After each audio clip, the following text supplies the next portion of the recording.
Moses fled from the face of Pharaoh and dwelt in the land of Midian. Now Moses was tending the flock of Jethro, his father-in-law, the priest of Midian. And he led the flock to the back of the desert and came to Horeb, the mountain of God. Older maps will reveal that Midian is in northwest Saudi Arabia. This is where we should find the mountain of God today. This is our destination, the real Mount Sinai in Saudi Arabia, and is named today Jebel al-Lawz. Came to Elim, where there were 12 wells of water and 70 palm trees, so they camped there by the waters.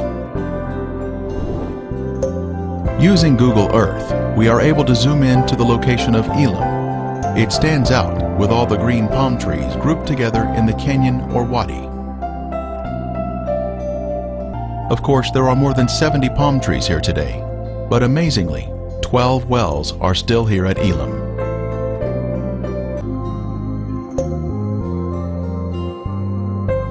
And the Lord said to Moses, "Behold, I will stand before you there on the rock at Horeb, and you shall strike the rock, and water will come out of it, that the people may drink." Northwest of Jebel al-Lawz is the rock of Horeb that we will explore next. Standing on the crest of a hill, the singular rock stands 50 feet tall and can easily be seen from a great distance.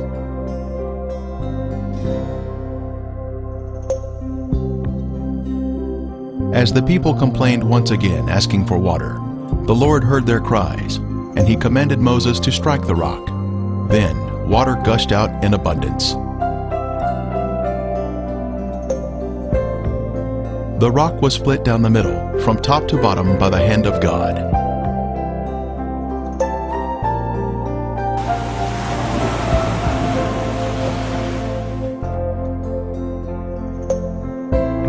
Erosion can be seen around the rock from millions of gallons of water flowing out into the nearby camp.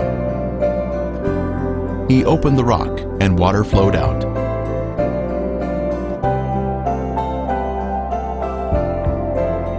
The fissure is so large, one can walk through the split in the rock.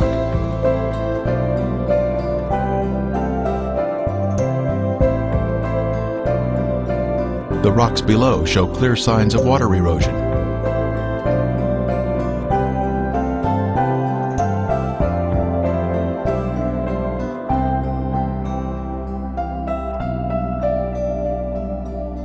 And Moses built an altar and called its name, "The Lord is my banner."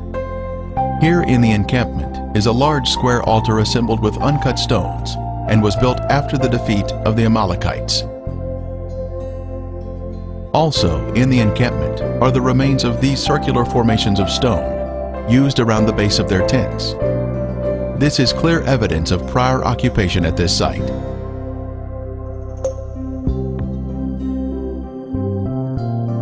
Our next destination is Jebel al-Lawz, or Mount Sinai, the mountain of God.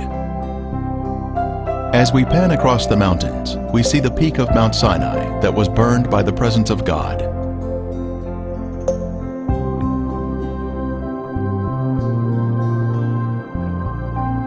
The blackened peak of Mount Sinai marked the location where the mountain was on fire. Mount Sinai was completely in smoke because the Lord descended upon it in fire. Its smoke ascended like the smoke of a furnace, and the whole mountain quaked greatly. To the right of the peak is the location of Elijah's cave.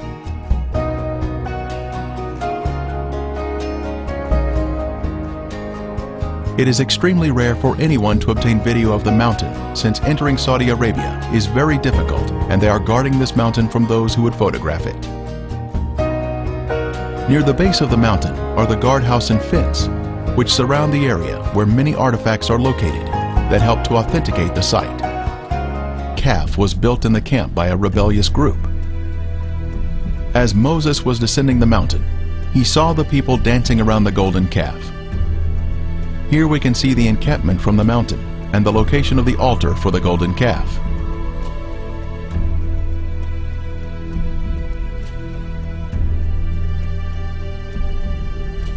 Using Google Earth, we can zoom in on the large boulders which comprise the base of the altar. On the ground, we can see the massive large boulders and the fence erected by the Saudi authorities in an effort to preserve this site. Again, we have the government sign warning visitors to keep out. It was on top of these large boulders that the golden calf was placed. 11 of the 12 tribes, save the tribe of Levi, danced around the golden calf in rebellion to God.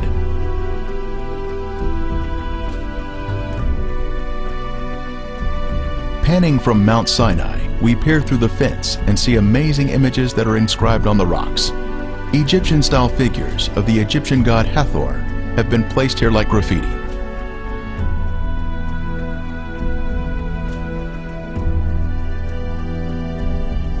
The bull was placed in high esteem in Egypt, where the children of Israel had just left, so they created images that came natural to their rebellious heart.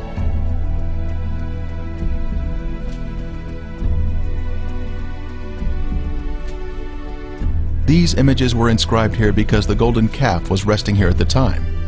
These inscriptions are unique to Saudi Arabia, according to a Saudi archaeologist.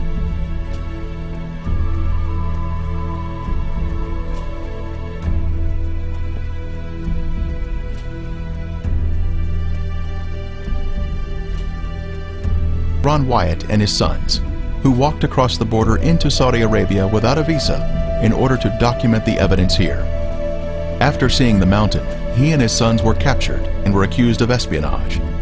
They spent 78 days in prison, awaiting execution, before they were finally released. He wrote all the words of the Lord, and he rose early in the morning and built an altar at the foot of the mountain, and 12 pillars according to the 12 tribes of Israel. Google Earth shows us the altar at the base of the mountain with an animal pen next to it that would have held animals to be sacrificed.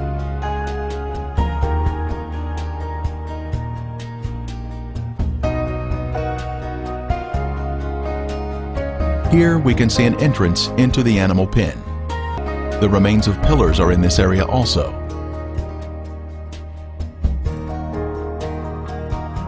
Some pillars are white in color, while others have more of a granite appearance and are very large in diameter, as we can see here. From this same area, one can look upward and see the burned and blackened peak. The rock has literally been burned from the intense heat.